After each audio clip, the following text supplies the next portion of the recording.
Hello दोस्तों।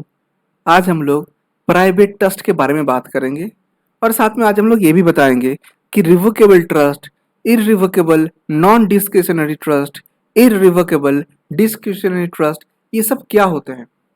तो चलिए, वीडियो स्टार्ट करने से पहले मैं आपको एक कहानी बताना चाहता हूँ। अगर आप पुरानी हिंदी मूवी देखे हैं तो आप इस चीज़ को रिलेट कर पाएंगे।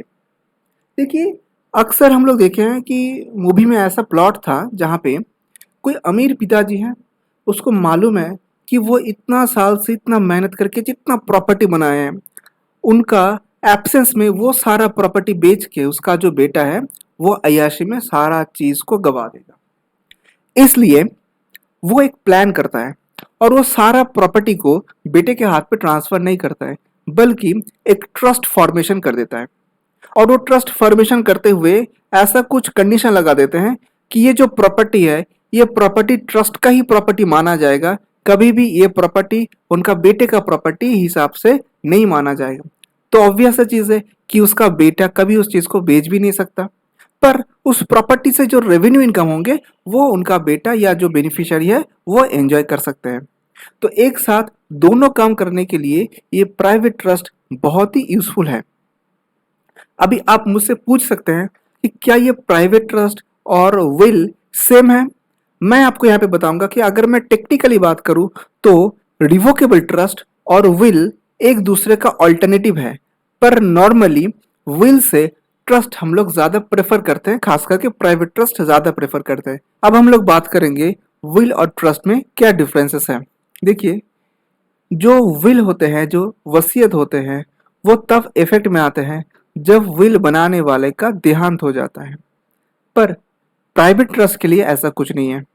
जब एक प्राइवेट ट्रस्ट को रजिस्ट्रेशन किया जाता है तभी वो इन इफेक्ट आ जाते हैं। तो दूसरा डिफरेंसेस है वो है कि जो वसीयत है उसको आपको कोर्ट के सामने प्रूफ करने होते हैं कि वैलिड है, पर जो प्राइवेट ट्रस्ट है उसको अलग से वैलिडिटी प्रूफ करने का जरूरत नहीं होता है, क्योंकि ये जो प्राइवेट ट्रस्ट है ये पहले से रजिस्टर्ड होते हैं।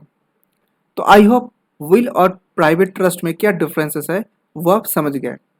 अभी हम लोग प्राइवेट ट्रस्ट का और एक दो बेनिफिट देख लेते हैं। प्राइवेट ट्रस्ट बनाने से फैमिली डिस्प्यूट को अवॉइड किया जा सकता है और इसके साथ साथ ये फैमिली मेंबर्स का जो इंटरेस्ट है उसको भी इंटैक्ट रखते हैं। और तीसरा जो अहम चीज़ है वो है कि जब आप प्राइवेट ट्रस्ट बनाओगे तब आप कुछ कंडीशन इम्पोज कर सकते हो। जैसे वो जो बेनिफिशियरी है वो सर्टेन एज को जब अवेल कर लेंगे तभी उनके हाथ में ये प्रॉपर्टी ट्रांसफर होंगे। या आप ऐसा भी कंडीशन दे सकते हो कि प्रॉपर्टी ट्रस्ट के हाथ पे ही रहेगा, पर उससे जो इनकम है वो इनकम आपके बेनिफिशियरी के हाथ में आएगा। तो प्राइवेट ट्रस्ट क्या है, प्राइवेट ट्रस्ट का बेनिफिट क्या है, विल के साथ प्राइवेट ट्रस्ट का क्या डिफरेंसेस है, आई होप कि ये आपको समझ में आ चुका है। अभी बात कर लेते हैं कि कैसे आप एक प्राइवेट ट्रस्ट बनाएंगे। देखिए, कुछ दिन पहले मैंने एक वीडियो अपलोड की है और वो वीडियो का कंटेंट था how to make a public charitable trust.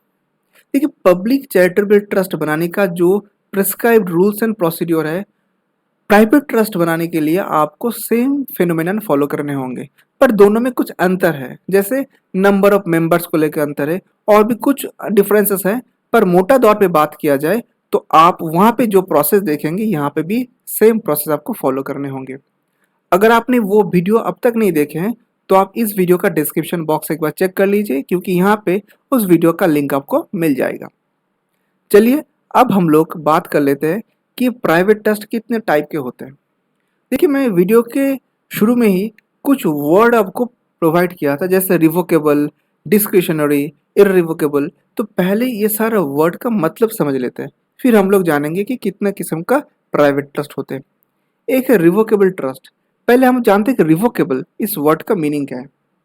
मान लीजिए मेरे पास एक पेन है, मैंने उस पेन को आपको दिया और बाद में वो पेन आपसे मैंने ले लिया, तो इसका मतलब होता है ये रिवोकेबल ट्रांसफर था। मैंने आपको ट्रांसफर किया और फिर सर्टेन टाइम के बाद या सर्टेन टर्म्स एंड कंडीशन के बाद मैंने उस चीज को आपसे वापस ले लिया, तो ये हो गया रिवोकेबल।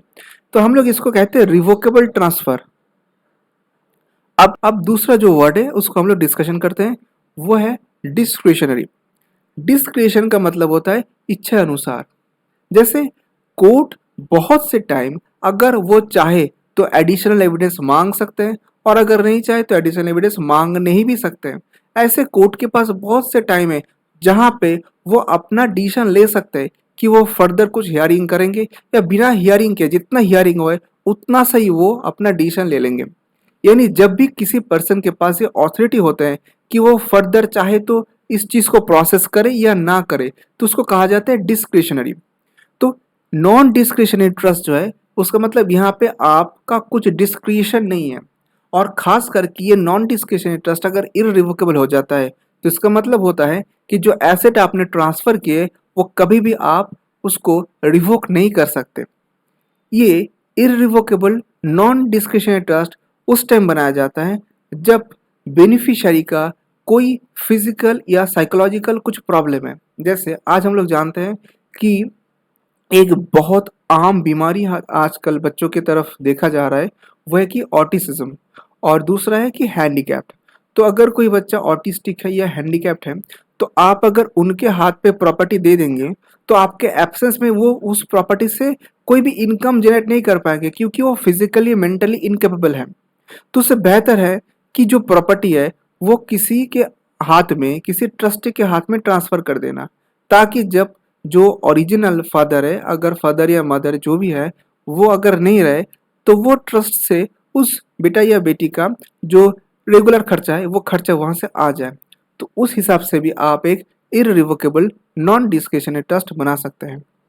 इसमें सेटलर जो है वो नॉर्म्स को पूरी तरीके से डिसाइड कर सकते हैं, साथ साथ वो ये भी डिसाइड कर सकते हैं कि कितना बेनिफिशियरी होंगे और कौन कौन बेनिफिशियरी को कितना परसेंट एसेट मिलेगा या रेवेन्यू मिलेगा। फाइनली बात करते हैं इररिवोकेबल डिस्क्रिशनरी ट्रस्ट के बारे में। आज के दिन की बात करें तो ज़्यादा जो फैमिली ट्रस्ट है वो इररिवोकेबल डिस्क्रिशनरी ट्रस्ट है। इसमें क्या होता है, इसमें सेटलर एक ट्रस्टी को अपॉइंट कर देते हैं और वो सिर्फ इसी चीज को बता देते हैं कि मेरा ये बेनिफिशियरी है। अभी ट्रस्टी का रिस्पॉन्सिबिलिटी है कि वो जो एसेट है वो एसेट को कैसे डिस्ट्रीब्यूट करेंगे, उस एसेट से आने वाला रेवेन्यू को कैसे डिस्ट्रीब्यूट करेंगे। यानी सेटलर जो है वो ट्रांसफर कर देते हैं सारा कुछ ट्रस्टी के ऊपर, और ट्रस्टी ये डिसीजन ले लेते हैं। फ्रेंड्स, आई होप कि आज का इस वीडियो से आपको प्राइवेट ट्रस्ट के बारे में बहुत यूजफुल इंफॉर्मेशन मिला है। अगर आपको लगा ये वीडियो यूजफुल है तो आप मेरे चैनल को ज़रूर सब्सक्राइब कीजिए, और साथ साथ रेड कलर की जो बेल आइकॉन है उसको हिट कीजिए, ताकि आने वाला हर वीडियो का नोटिफिकेशन आपके पास तुरंत आ जाए। दोस्तों, आज के लिए इतना ही, मिलते हैं अगले वीडियो में।